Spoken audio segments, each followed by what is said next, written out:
Iran has thanked Pakistan for expressing what it called full solidarity with the Iranian government and the people amid aggression by United States and Israel. Iranian Foreign Minister Abbas Araghchi conveyed his gratitude in a post written in Urdu. He thanked the government and people of Pakistan for their strong solidarity and support with Iran and its people in the face of what he described as aggression by the United States and a Zionist regime. Araghchi said that on what he described as a blessed divine spiritual day and hour, he extended a heartfelt thanks for Pakistan's support. He added that Iran stood with steadfastness and perseverance in defense of its sovereignty and territorial integrity with complete reliance on Allah Almighty. According to Bloomberg, a tanker laden with crude oil appears to have been cleared the Strait of Hormuz and is now sailing to Pakistan, based on ship tracking data. This makes it the latest of trickle vessels to leave the Persian Gulf since US and Israeli strikes began on Iran. The Karachi, operated by Pakistan's National Shipping Corp,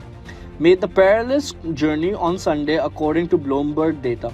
By Monday morning, the Pakistan-flagged Arfa Max was spotted in waters off Sohar, Oman. Meanwhile, China has reiterated its offer to mediate between Pakistan and Afghanistan amid ongoing border tensions. Speaking at a regular press briefing in Beijing, Chinese Foreign Ministry spokesperson Lin Jian said the most urgent task was to avoid the expansion of the war and return both countries to the negotiating table as soon as possible. He stated that China was willing to continue efforts to achieve reconciliation and ease relations between Afghanistan and Pakistan, adding that Beijing had been mediating both sides in recent days. The remarks come after Chinese Foreign Minister Wang Yi told Afghan Foreign Minister Amir Khan Muttaqi in a phone call that disputes between Islamabad and Kabul should be resolved through dialogue and consultation rather than force. Tensions between Pakistan and Afghanistan have escalated in recent weeks.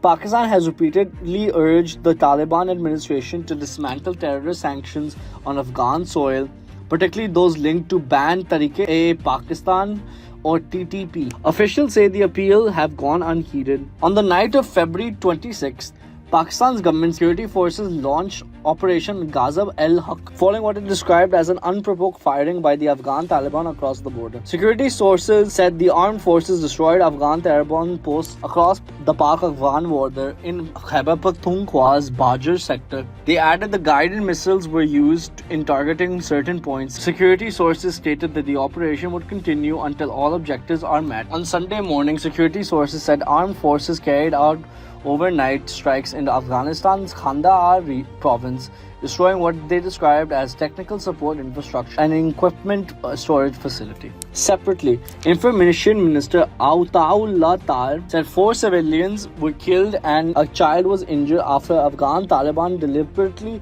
targeted civilian populations through artillery and mortar fire across the border in the Bajar district. In Bhanu district, at least 2 individuals were abducted and later killed in separate suspected militant-related incidents. In Dhomal Tehsil, Malik Nabiullah was abducted along with 3 others who were later released. Nabiullah was taken to an unknown location and shot dead. In a separate incident in Bakal, near the Tochi bridge, a young man identified as Shahzeb Khan was abducted and later killed. Investigations are underway. Police also foiled a suspected militant attack on the Feta Khel police post after detecting suspicious movement through thermal cameras and operating fire. Militants fled following retaliatory fire. On the economic front, Pakistan's benchmark KSE 100 index dropped 4,360.66 points by 1:10 p.m. on Monday, falling 2.83% from its previous close of 153,866.16 points. During the session, the index touched an intraday high of 153,943.69 points